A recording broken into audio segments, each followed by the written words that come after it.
Associate professor அன்புக்குரிய நண்பர் doctor யுவ சுப்பிரமணியன் அவர்களை சில நிமிடங்கள் உங்களிடையே பேசுவார்கள். Good afternoon everyone. Okay, so time வந்து 2 மணிக்கு பக்கமாக ஆயிடுச்சு. ஸோ காலையிலேருந்து இவ்வளோ நேரம் நம்ம பேசிகிட்டே இருந்துட்டோம். ஓகே, ஜஸ்ட் ஒரு 5 மினிட்ஸ் மட்டும். ஸோ உங்களோட சப்ஜெக்டிவ் பற்றி கிடையாது. ஸோ நம்ம முடித்ததுக்கப்புறம் ஆஃப்டர் 12th ஸ்டாண்டர்டுக்கு அப்புறம் என்ன பண்ண போகிறோம், என்னென்ன வாய்ப்புகள் இருக்குது அப்படிங்கிறத பற்றி தான் இந்த நேரத்தில் நான் பேச போகிறேன். So first thing, +2 any group முடிச்சிருந்தாலும் you have to select professional courses.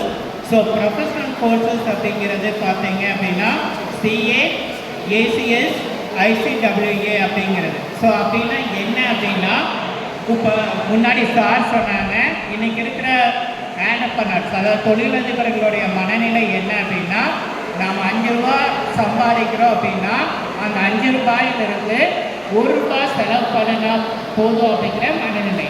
அப்போ இந்த ஒரு வடிவமைப்பை கட்டமைச்சு கொடுக்கறதோடைய வேலையை செய்கிறது தான் இந்த ஆடிட்டர்ஸ் அப்படின்னு சொல்லுவோம். ஆடிட்டருங்கிற வார்த்தை நம்ம எல்லாமே கேள்விப்பட்டிருக்கோம். ஸோ அந்த ஆடிட்டருக்கான எலிஜிபிள் ப்ரொஃபஷனல்ஸ் அப்படிங்கிறது தான் இந்த courses. Chartered accountant course, associate of company secretary, ACS அப்படிங்கிறது associate of company secretaryship, ICWA அப்படிங்கிறது ஒர்க்ஸ் அண்ட் காஸ்ட் ஆடிட்டர் அப்படிங்கிற விஷயம். ஓகே, ஸோ இதில் வந்து +2ல் எந்த குரூப் வேணாலும் நம்ம படிச்சிருக்கலாம். சயின்ஸ் குரூப் படிச்சிருக்கலாம், ஆர்ட்ஸ் குரூப் படிச்சிருக்கலாம், வொகேஷ்னல் படிச்சிருக்கலாம். எனி குரூப் வந்து எலிஜிபிள். ஸோ இதில் ஒரே விஷயம் என்ன அப்படின்னா, you have to give your full potential for completion of this professional course. So இது ஒன்று தான் அதில் இருக்கக்கூடிய விஷயம். இதில் வந்து ஒவ்வொன்றையும் 3 டிஃப்ரெண்ட் ஸ்டேஜஸ் இருக்குது. Foundation course, intermediate and final. So இதில் ஒவ்வொன்றையும் பார்த்தீங்கன்னா ஆவரேஜாக ஒரு 4 பேப்பர்ஸ் இருக்குது. ஸோ அதாவது ஃபவுண்டேஷனில் நீங்கள் +2 முடிச்சுட்டு நீங்கள் ஜாயின் பண்ணிங்க அப்படின்னா you are eligible for foundation course.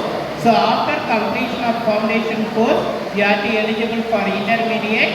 So and complete intermediate eligible for final examination. So suppose இல்லை நான் +2 முடிச்சுட்டு ஏதாவது ஒரு டிகிரி கோர்ஸ் பண்ணுறேன், அது பிகாமாக இருக்கலாம், BBAவாக இருக்கலாம், BSc கெமிஸ்ட்ரியாக இருக்கலாம், ஃபிசிக்ஸாக இருக்கலாம், zoology, any courses you have to join with professional course, any professional course. So அப்போ நீங்கள் போகும்போது you are eligible for intermediate, not go for foundation. So இதுதான் வந்து நம்மளுடைய ப்ரொஃபஷனல் கோர்ஸுக்கான எலிஜிபிலிட்டி, அதே மாதிரி போகிறதுக்கான வழிமுறைகள். ஸோ இது எங்கேயும் சார் நம்ம போய் படிக்கணும், ஏதாவது திருப்பி காலேஜில் சேர்ந்து படிக்கணுமா, அல்லது ஏதாவது இன்ஸ்டியூஷனில் ப்ரொவைட் பண்ணுறாங்க அப்படின்னா இதுக்கு தனி காலேஜஸ் கிடையாது. இதுக்கு வந்து நீங்கள் சார்ட்டர்ட் அக்கௌண்ட் ICAயில் வந்து நீங்கள் அப்ளை பண்ணி you have to two your homework. சரிங்களா? ஒவ்வொரு எக்ஸாமுக்கு முன்னாடியும் உங்களுக்கு 3 சப்ஜெக்ட் இருக்குன்னா 3 சப்ஜெக்ட்டுக்கு உங்களுக்கு கொஸ்டின் அனுப்பிச்சிடுவாங்க. அதுக்கு அசைன்மெண்ட் எழுதி சப்மிட் பண்ணணும். அதுக்கப்புறம் you have prepare the syllabus and attend the examination.